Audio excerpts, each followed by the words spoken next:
తల్లి నా అస్తిత్వానికి కారణమైన నీకు సర్వదా కృతజ్ఞతతో ఉంటానని నీ సుస్థిరతకై పర్యావరణ హిత జీవన విధానాన్ని అలవర్చుకుంటానని సమస్త జీవరాశుల పట్ల సహృదయతో కరుణతో బాధ్యతతో సహజీవనం సాగిస్తానని యోగ్యమైన గ్రహంగా నిన్ను భావితరాలకు అందిస్తానని ప్రతిజ్ఞ చేస్తున్నాను.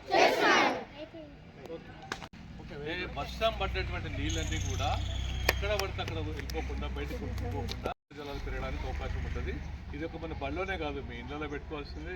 ఎక్కడ వీలైతే అక్కడ వీలైనటువంటి ఒక ఇది పెట్టుకోవాలి. కాబట్టి ఇది మనం ఒక టెక్నికల్గా ఒక మంచి టెక్నాలజీ ఉపయోగించి తయారు చేస్తున్నాం. ఇది ఎక్కువ వాటర్ ఇక్కడ ఇచ్చేటట్టుగా మనం ప్లాన్ చేస్తున్నాం. మీరు చూడండి, ఈ వాటర్ కనుక ఒక 2 years అవుతుంది. మీరు పక్కన బోర్ వేయండి, మంచి పైరు నిలబడకపోతే అడగండి. ఆ ప్రయత్నం చేయబోతున్నాం. Okay, thank you. రాలిన ఆకులు ఏదైనా వేస్టేజ్ చిన్నపిల్లలు బిస్కెట్లు అట్లాంటి కవర్లు తీసుకుంటారు అవన్నీ ఏమో కంపోస్ట్ మన ఇదేమవుతుంది మామూలుగా అది కరిగిపోయి మొత్తం కంపోస్ట్ అయ్యేటువంటి ఏర్పాటు అయ్యేటువంటి అంతా కూడా దాంట్లో పెట్టేస్తాం. ఒక దాంట్లో ఏమో కానటువంటి ఉంటుంది. పర్టికులర్గా మనం ప్లాస్టిక్ అనుకున్నాం కదా, ఇట్లా మొత్తం రెండిట్లో అయింది. ఇవి మొత్తం కూడా ఒకవైపు ఏమో మన కరిగిపోయేటువంటివి, ఒకేమో కరగనటువంటివి వేయాలి. ఇందులో తీసుకపోయి మనం ఏం చేస్తాం, మీరు వేసేటువంటి ఒక మెడిసినల్ ప్లాంట్స్ కానివ్వండి, కిచెన్ గార్డెన్ కానివ్వండి, రేపు వేసే ఫ్రూట్ గార్డెన్ కానీ దీంట్లో వచ్చేటువంటి ఒక కంపోస్ట్ తీసుకపోయి వేస్తాం. అది మాత్రం మొత్తం తీసుకొచ్చి మనం దాన్ని రీసైకిల్ చేస్తాం. ఇది రీసైకిల్ ఏది కాదు కదా, ఇది కంపోస్ట్ కంప్లీట్గా డిగ్రేడ్ అవుతుంది, కొత్త వస్తుంది. కానీ ఇది మొత్తం మీరు ఎప్పుడైనా ఖాళీ ఉన్నప్పుడు దీన్ని ఇన్ఛార్జ్ ఎవరు, దాంట్లో మొత్తం కూడా తీసుకొచ్చి ప్లాస్టిక్ మాత్రం దాంట్లో ఉండాలి. ఓకే, ప్లాస్టిక్ ఏమి ఇల్లు ఉండాలి, మీ తర్వాత ఇళ్ళకి రావాలి. తర్వాత ఇక్కడ చెట్లు చాలా పడ్డది, మొత్తం వేసి తొక్కేసేయండి, పోతే అనిగిపోతుంది. అది పెద్ద ఒకటి వాటర్ పోసినట్టుకోండి, కొద్దిగా మట్టి వేసి వాటర్ పోస్తే మంచిగా ఎరువు అవుతుంది. ఆ ఎరువుని మొత్తం మీరు చెట్లకి వేసుకోవచ్చు. ఓకే, చాలా ఉంది మీకు చేసుకోవడానికి. ఒకవేళ లేదనుకుంటే మొత్తం ఈ 2 నింపండి, సపరేట్ ప్లాస్టిక్ ఏమో డబ్బా పెట్టుకోండి, బస్సు పెట్టుకోండి. 2 దీనికి వాడుకో చాలా ఉంది, 2 వాడుకోండి. ఒక సంచి మన బస్సు తెప్పియండి, బస్సులు వేస్తే ఒక 2 రోజులు మొత్తం టైట్ అవుతుంది. దాన్ని ఒత్తి పెట్టి మళ్ళీ వేసుకోవచ్చు. అది మాకు పంపిస్తే మేము తీసుకెళ్ళి మనకి పంపిస్తాం, రీసైకిల్ చేసి.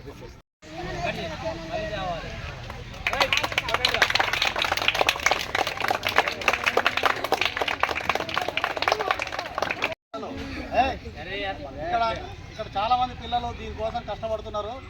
మరి చాలామంది కొంచెము నిబద్ధతతో కష్టపడుతున్నారు, అంకితభావంతో. అంటే రైతు చేసే పని ఇది.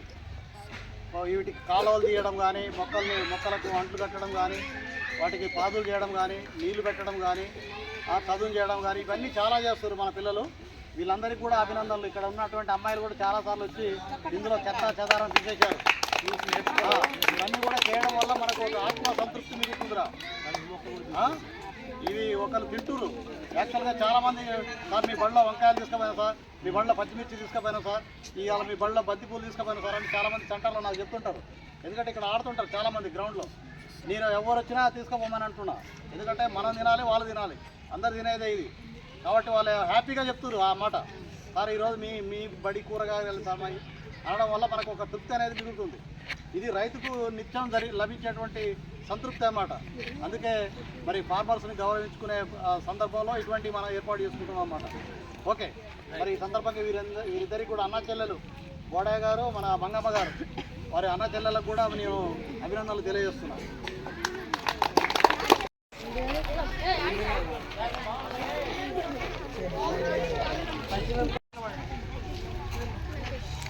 ఓకే,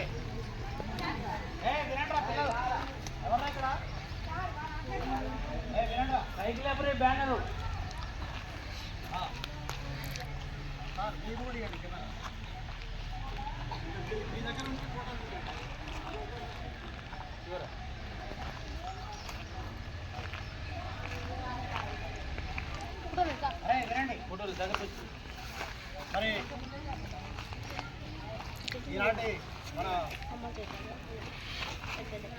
ప్లాంట్కి సంబంధించినటువంటి మరి మెడిసిన్ గార్డెన్కి సంబంధించి మరి ప్రారంభోత్సవానికి ఇచ్చేసినటువంటి యానాల వెంకరెడ్డి గారు, అదేవిధంగా మన ఉపాధ్యాయులు రైతులు అందరికీ కూడా శుభాభినందనలు. ఈ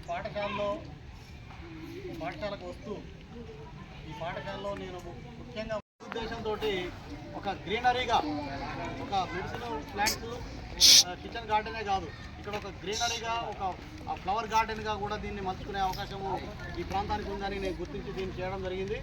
ఇది రానున్న కాలంలో ఇంకా అద్భుతంగా తీర్చిదిద్దుకునే క్రమాన్ని మా పాఠశాల ఉపాధ్యాయుల సహకారంతో విద్యార్థుల సహకారంతో చేపట్టాలని నా ఒక ముఖ్యోద్దేశం. ఈ ప్రాంతానికి వచ్చిన పుర ప్రముఖులు ఎవరు కూడా ఇక్కడ కాసేపు కూర్చోవాలి, ఈ ప్రాంతంలో కాసేపు మేము కూర్చోవాలనేటట్టుగా ఈ ప్రాంతాన్ని తీర్చిదిద్దుకునే క్రమంలో ఇంకా జరుగుతున్న పనులు. మరి దీన్ని ప్రారంభించవలసిందిగా మా పెద్దలు యానాల వెంకరెడ్డి గారిని కోరుతున్నాను.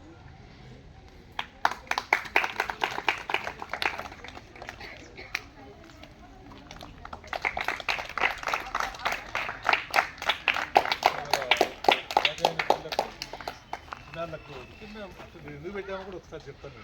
ఎస్ఐ గారు ఎందుకు పెట్టామంటే, ఇవాళ మీరు జ్వరం వచ్చినా, దగ్గు వచ్చినా, జలుబు వచ్చినా, ఏ చిన్న నొప్పిలు వేసినా కూడా మీరు ట్యాబ్లెట్లు తీసుకుంటారు. జ్వరం తగ్గిపోయింది, జలుబు తగ్గిపోయింది అనుకుంటాం. కానీ ఆ ట్యాబ్లెట్ల యొక్క రియాక్షన్ సైడ్ ఎఫెక్ట్స్ చూసినట్టయితే ఇవాళ భారతదేశంలో మనం చూసినట్టయితే కొన్ని వేల మందికి కిడ్నీ ప్రాబ్లమ్స్ వస్తున్నాయి, కిడ్నీస్ ఫెయిల్ అవుతున్నాయి. దానికి కారణం ఏంటంటే మనం వేసుకునేటువంటి ప్రతి ట్యాబ్లెట్ ఖచ్చితంగా ఎఫెక్ట్ పడేది కిడ్నీస్ మీదనే. అందువల్ల మనకు చాలామందికి మనం అనుకోకుండా వేసుకుంటూనే ఉంటాం. నొప్పిలు వేసినా ట్యాబ్లెట్ వేసుకుంటాం, జ్వరం వచ్చినా ట్యాబ్లెట్ వేసుకుంటాం. ఈ ట్యాబ్లెట్ అన్నీ వేసుకుంటా ఉంటే ఏమైతే ఏంటి అవన్నీ కూడా కిడ్నీ మీద లోడ్ పడి కిడ్నీని ప్రాబ్లం క్రియేట్ చేస్తున్నాయి.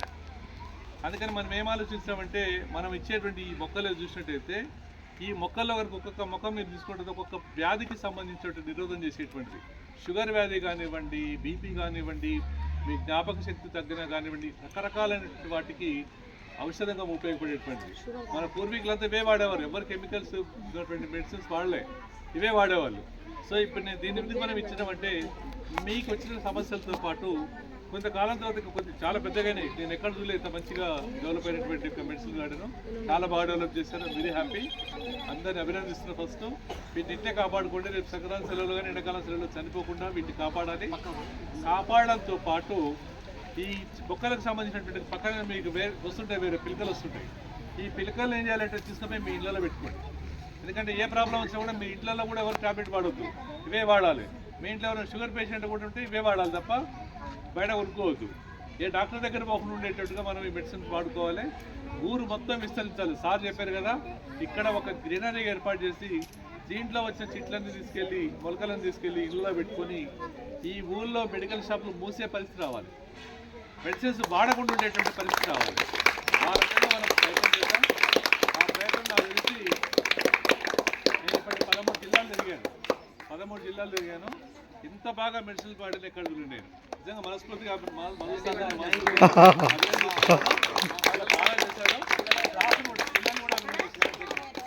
ఏం చేసినా ఇంపార్టెంట్ రోడ్లు డైరెక్ట్ ఇచ్చేది హెడ్ మాస్టర్ కాబట్టి ఎంతగా హెడ్ మాస్టర్ గారిని అభినందిస్తే, హెడ్ మాస్టర్ గారిని ఒక్కరిని అభినందిస్తే స్టాఫ్ని పిల్లలందరినీ అభినందించింది లెక్కే. సో మళ్ళీ ఆ రకంగా అభినందిస్తున్నారు. దీన్ని టెస్ట్ అయితే చెప్తున్నా కదా, ఇదంతా సక్సెస్ చేశారో మీరు ప్లాస్టిక్ కూడా చేయండి. ఎందుకంటే ప్లాస్టిక్తో ఇవాళ భారతదేశంలో నేను 10వ తరగతి చదివేటప్పుడు మనకు భారతదేశంలో ఆంధ్రప్రదేశ్ రాష్ట్రంలో 2 మాత్రమే క్యాన్సర్ హాస్పిటల్స్ ఉండేది. అటువంటి వాళ్ళ ఎన్ని క్యాన్సర్ హాస్పిటల్ తెలుసా? తెలంగాణ ఆంధ్రప్రదేశ్ రాష్ట్రంలో కలిపి 1500 క్యాన్సర్ హాస్పిటల్స్ వచ్చినాయి. 4.5 లక్షల మంది పేషెంట్స్ ఉన్నారు, క్యాన్సర్ పేషెంట్స్. దానికి ప్రధానమైన కారణం ప్లాస్టిక్. 4.5 లక్షల మంది క్యాన్సర్ పేషెంట్స్ ఉన్నారు. మీరు ఏ ఊరికి వెళ్ళినా కూడా క్యాన్సర్ పేషెంట్లు కనపడుతున్నారు. దానికి కారణం ఏంటంటే మనం విరివిగా ఉపయోగించేటువంటి ప్లాస్టిక్. బట్ ఆ ప్లాస్టిక్ను మనము రెడ్యూస్ చేసుకోవడము, రీయూజ్ చేయడము, రీసైకిల్ చేయడం అంటే దాంట్లో భాగంగా దాన్ని చేయండి. ఎట్లయితే పెంచారో నాకు తెలుసు, మొదటిసారి నాకు నమ్మకం ఉంది. పక్కన క్లీన్ చేస్తున్నారు, అక్కడ మనము ఫ్రూట్ గార్డెన్ ఏర్పాటు చేద్దాం.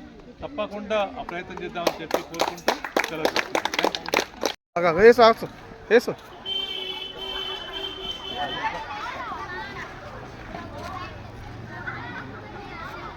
సర్వీసెస్ వాడుతుంటే